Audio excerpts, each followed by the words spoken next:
L'Ukraine frappe la Russie là où ça fait mal, semaine après semaine. Nous ne parlons pas de faire des milliers de victimes sur le champ de bataille, même si cela se produit bel et bien.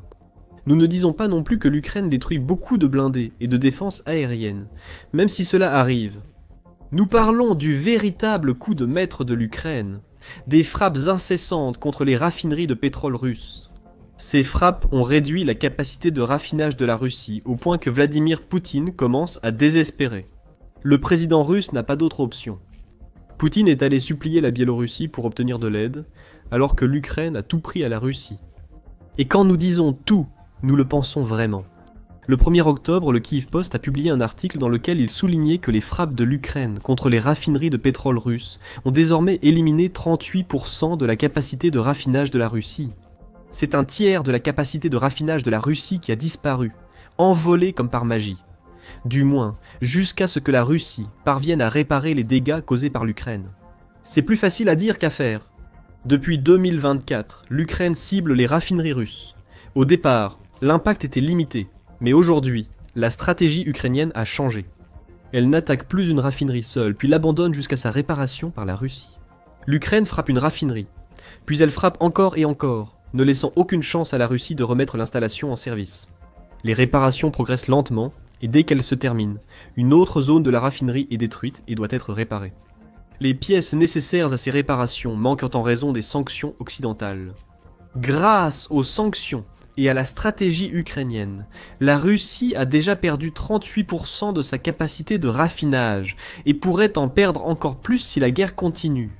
Le Kyiv Post fournit ces chiffres grâce à l'agence d'intelligence de marché Ciala. Les frappes ukrainiennes ont mis hors service 338 000 tonnes par jour de capacité de raffinage pétrolier russe. Cela a réduit la production collective d'essence en Russie d'environ 1 million de tonnes, provoquant des ravages sur le marché intérieur. Selon le Kyiv Post, la Russie ne couvre pas 20% de la demande intérieure d'essence, ce qui pose de sérieux problèmes aux efforts de Poutine pour garder son peuple sous contrôle. Poutine ment, manipule et retient l'information pour garder le contrôle. Il affirme que la Russie réussit mieux qu'en réalité face à l'Ukraine et que son principal ennemi va capituler. Il devient beaucoup plus difficile de faire ce genre d'affirmation. Quand vos citoyens patientent des heures juste pour espérer un peu d'essence autrefois abondante. Chaque jour, la crise de l'essence en Russie empire. Dans un article pour Forbes le 29 septembre, David Hembling couvre la crise en détail. Il affirme qu'une pénurie débutée dans des régions périphériques de Russie, jugée secondaire par Vladimir Poutine, s'est aggravée, au point où les pénuries d'essence touchent maintenant tout le pays. La hausse des prix, les files d'attente, le rationnement et parfois des pompes à sec sont devenus courants en Russie, écrit Hembling, montrant que l'Ukraine a imposé une nouvelle normalité aux Russes, prouvant que chaque mot de Vladimir Poutine sur la guerre est mensonger. Les prix posent un problème particulier. Hembling signale que certains peinent jusqu'à 452 $ le gallon d'essence, ce qui s'approche dangereusement du double du prix moyen officiellement annoncé par la Russie, soit 266 $. Nous voyons la tromperie. La Russie annonce un prix, sachant que sa population paie plus. Euromed Press rapporte le 1er octobre que les prix ont fortement augmenté depuis début 2025, entre janvier et aujourd'hui. Les prix de gros de l'essence ont augmenté de plus de 40%. L'essence 92 atteignant 880 $ la tonne et l'essence 95 850 $. Bien sûr, ces prix plus élevés sont répercutés sur le consommateur, en supposant que les stations-service puissent même se procurer de l'essence de plus en plus chère. C'est dans sa recherche désespérée d'une solution à ces problèmes majeurs que Poutine est allé supplier la Biélorussie. Mais nous en parlerons plus tard dans la vidéo. Pour revenir aux problèmes à la pompe, Euromaidan Press ajoute que les pénuries sont si graves que des restrictions sont en place dans plusieurs régions. Selon le média, plus de 20 régions font face à des pénuries. La Crimée, que la Russie a occupée, a fixé une limite de 30 litres, soit environ 65 gallons par achat et par client. Certaines régions imposent des restrictions plus strictes, allant jusqu'à 10 litres, soit un peu plus de 2 gallons et demi. À titre d'exemple, une berline moyenne a besoin de 12 à 16 gallons pour un plein. Cela signifie que dans certaines de ces régions touchées, le mieux que puisse espérer un Russe moyen, c'est un demi-plein. Avant qu'il ne passe à autre chose, Hembling ajoute à cela. Il dit que certaines chaînes régionales russes ont limité non seulement la quantité d'essence que les clients peuvent acheter, mais aussi quels clients peuvent acheter tout court. Une chaîne régionale vend désormais uniquement aux clients, avec carte carburant pour flotte, tandis qu'une autre refuse ces cartes et ne sert plus leurs détenteurs. Hamling dit « Ce ne sont pas des mesures prises par des entreprises en bonne santé, c'est de la panique. Ce sont des chaînes de stations-service qui font tout ce qu'elles peuvent pour étirer leur stock décroissant de leur produit principal. Tout cela, alors que les frappes de l'Ukraine entraînent de nouvelles restrictions qui toucheront encore plus durement ces entreprises à l'avenir. Les fermetures de stations-service se multiplient, empêchant parfois des parents de récupérer leurs enfants à l'école. Et malgré le fait que les dirigeants russes fassent de leur mieux pour convaincre le public que tout va bien, Poutine interdit la diffusion d'images de frappes de drones sur les raffineries pour affronter la réalité en Russie. Ces pénuries montrent au peuple russe que de mauvaises choses se passent. Un des pays les plus riches sans pétrole manque d'essence, uniquement parce que l'Ukraine détruit les raffineries russes. Dans un rapport du 1er octobre, le Moscow Times affirme clairement « Poutine ne peut cacher la crise de l'essence en Russie ». Il note que de nombreux dirigeants du secteur pétrolier russe décrivent la situation comme une pénurie temporaire bientôt réglée. Mais ce n'est pas le cas. Le Moscow Times affirme que ces pénuries ne sont pas un simple désagrément lié à la guerre, mais un signal d'alarme, un énorme drapeau rouge qui montre aux Russes moyen que d'immenses fissures apparaissent dans l'économie de guerre. Poutine a lancé une opération militaire spéciale censée durer quelques jours, mais qui se poursuit depuis des années. Pendant ce temps, la Russie s'enfonce de plus en plus dans la récession. VEB, la banque publique finançant les grands projets, anticipe une baisse du produit intérieur brut de 0,6% sur 2 trimestres consécutifs. Une récession technique classique, selon le Moscow Times. Réfléchissez à ce que cela implique face aux hausses de prix de l'essence évoquées précédemment. Une économie en contraction offre moins d'argent au public, déjà pressé jusqu'au dernier rouble pour acheter nourriture et maintenant essence. Quelque chose doit changer. Peut-être la mainmise de Poutine sur le pouvoir. Évidemment, il ne veut pas quitter la présidence. Et dans son désespoir, il est allé ramper vers une nation qui pendant si longtemps a semblé servir d'état fantoche à la Russie. La Biélorussie et la Russie entretiennent une relation stable mais parfois conflictuelle sur l'énergie. En 2010, la Russie a coupé le gaz à la Biélorussie pour dette. La relation entre les deux nations n'a jamais été aussi idyllique qu'elle en a l'air, surtout avec le rôle de la Biélorussie dans l'invasion de l'Ukraine par Poutine. Avec la Russie en difficulté, la Biélorussie est passée d'un pays influencé par Poutine à un soutien auquel il fait appel pour sauver la Russie. Il y a un problème avec cette approche. La Biélorussie est peut-être disposée à aider la Russie, mais elle n'en a peut-être pas la capacité. Euromaidan Press indique que le 30 septembre, la communauté économique européenne, incluant la Russie et la Biélorussie, a suspendu temporairement les droits d'importation sur tous les carburants. C'est clairement une mesure pour soutenir la Russie en difficulté. Cela ouvre la voie à la Russie, pour commencer à acheter massivement des produits pétroliers raffinés à la Biélorussie, sans avoir à payer de taxes d'importation. Et la Russie a besoin de cette capacité. Euromaidan Press affirme que les frappes ukrainiennes sur les raffineries ont placé la Russie dans une situation où il lui faudra 9 mois pour résoudre sa crise de carburant supposément temporaire. Cela suppose que l'Ukraine ne détruise pas davantage la capacité de raffinage de la Russie, ce qui est une hypothèse assez audacieuse, étant donné l'efficacité de cette stratégie pour l'Ukraine. Revenons à la suspension de la communauté économique européenne. Cela a placé la Russie dans une position où elle a interdit les exportations de carburant vers d'autres nations, tout en lui permettant de se préparer à des importations massives de carburant depuis ses voisins beaucoup plus petits. C'est un accord totalement déséquilibré, et c'est vers la Biélorussie que Vladimir Poutine s'est tourné. Au départ, la Biélorussie n'était pas particulièrement réceptive. Quand les taxes à l'importation s'appliquaient, la Russie vendait à la Biélorussie l'essence à moins de 1000 $ la tonne. La Biélorussie pouvait gagner entre 1300 et 1900 $ la tonne à l'international. Elle refusait de vendre au prix que Vladimir Poutine souhaitait pour gérer la crise du pétrole raffiné en Russie.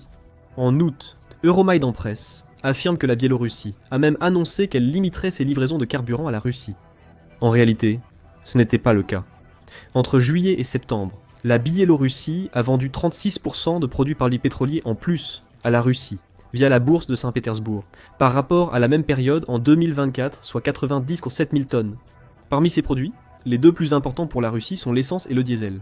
Les ventes de ces deux produits par la Biélorussie à la Russie ont explosé en septembre. En septembre, la Biélorussie a augmenté ses ventes d'essence à la Russie de 168%, et celles de diesel de 83% par rapport à août. Tout indique que la Biélorussie est prête à vendre de l'essence et du diesel pour aider la Russie. Les supplications de Poutine et la suspension des droits d'importation ont dû porter leurs fruits. Cependant, nous avons dit plus tôt que la Biélorussie pourrait être disposée à vendre plus de produits pétroliers à la Russie, mais qu'elle n'en a peut-être pas la capacité. La Biélorussie dépend fortement de ses raffineries, pour répondre à la demande intérieure d'essence. Euromaidan Press explique la cause du problème. Les raffineries Polorachtonetry biélorusses produisent chaque année 3 à 4 millions de tonnes d'essence, dont 2 millions sont utilisées localement. À titre de comparaison, la Russie consomme 3 millions de tonnes en un mois. Vous voyez sûrement le problème. Entre la moitié et les 2/3 de l'essence produite au Bélarus servent déjà son marché intérieur. Il ne reste donc que 1 à 2 millions de tonnes d'essence pour l'année. Ces chiffres sont adaptés à une petite nation hors pression de production accrue. La Biélorussie couvre ses propres besoins en essence et dispose d'un surplus à vendre pour stimuler son économie. Cependant, ce surplus annuel ne suffit même pas à couvrir un seul mois de consommation d'essence de la Russie. Surtout à un moment où la Russie consomme plus d'essence que jamais à cause de la guerre, Poutine mendie des miettes. Et même si la Biélorussie est prête à laisser tomber ces miettes de la table, elles sont loin d'être suffisantes pour répondre aux énormes besoins en essence de la Russie. La Biélorussie a une autre idée pour aider la Russie. Le 26 septembre, Reuters a rapporté que la Biélorussie a suggéré qu'elle pourrait fournir de l'énergie nucléaire aux régions occupées de l'Ukraine. Alexandre Loukachenko a suggéré cette idée à Poutine lors de leur rencontre au Kremlin début septembre. Loukachenko a annoncé qu'en cas de décision, la construction d'une nouvelle unité de production ou centrale débuterait immédiatement pour répondre aux besoins en électricité de l'ouest de la Russie et des régions libérées. C'est utile dans une certaine mesure. Poutine accepte toute aide possible pour fournir de l'énergie aux régions occupées au nord d'Ukraine. Cependant, cette offre aide peu la Russie à résoudre sa crise de l'essence. Poutine ne peut même pas prétendre que l'énergie nucléaire de la Biélorussie remplacera l'énergie issue de l'essence. La Russie génère surtout son électricité avec le gaz et le charbon. Le reste vient des énergies renouvelables. L'essence n'entre même pas en jeu, ce qui signifie que Loukachenko offre à Poutine une cargaison d'oranges alors qu'il a réellement besoin de plus de pommes. Encore une fois, nous revenons au point que nous avons évoqué plus tôt. La Biélorussie est peut-être disposée pour ce temps, mais elle n'en a pas les moyens. Même si Poutine supplie, la Biélorussie ne peut qu'apporter un pansement à une blessure ouverte. La Russie subit une crise de l'essence, et la Biélorussie n'apportera guère plus. Loukachenko est assez intelligent pour savoir qu'il ne peut pas nuire à son propre peuple pour satisfaire les besoins de Poutine, qu'il le veuille ou non. Même si le président biélorusse décidait de vendre toute l'essence produite à la Russie, cela couvrirait seulement un mois de la consommation russe. Poutine doit le savoir, ce qui montre à quel point il est désespéré. Même la petite quantité d'essence que la Biélorussie peut fournir vaut mieux que rien, alors que la Russie fait face à des pénuries croissantes à cause des frappes ukrainiennes. L'avenir de la Russie semble sombre. La situation du pétrole raffiné en Russie ne s'améliorera pas, car les frappes ukrainiennes sont de plus en plus fréquentes et intenses. Le 28 août, l'Ukraine a battu son record en neutralisant le raffinage russe, selon Reuters. Les drones ukrainiens ont neutralisé 31 millions de tonnes de capacité de raffinage russe ce mois-ci, soit 64 millions de tonnes à l'arrêt au total. Avec la maintenance prévue, c'était 65% au-dessus des estimations. Et Vladimir Poutine aurait espéré que la situation ne pourrait pas empirer à partir de là. Mais c'était possible, et c'est ce qui s'est passé. Le Kyiv Post indique que les pannes du mois de septembre étaient si importantes qu'elles ont dépassé le record du mois d'août. Décomposés par jour, les chiffres du raffinage hors ligne en septembre ont dépassé les 206 000 tonnes quotidiennes d'août. Les pires mois russes ne vont même pas jusque-là. En mai 2022, 196 000 tonnes de raffinage russe ont été arrêtées chaque jour. Mais 2020 a aussi marqué un sommet, même avec seulement 164 000 tonnes par jour.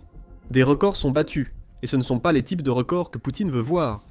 Cela montre que l'Ukraine a adopté et maintient une stratégie gagnante.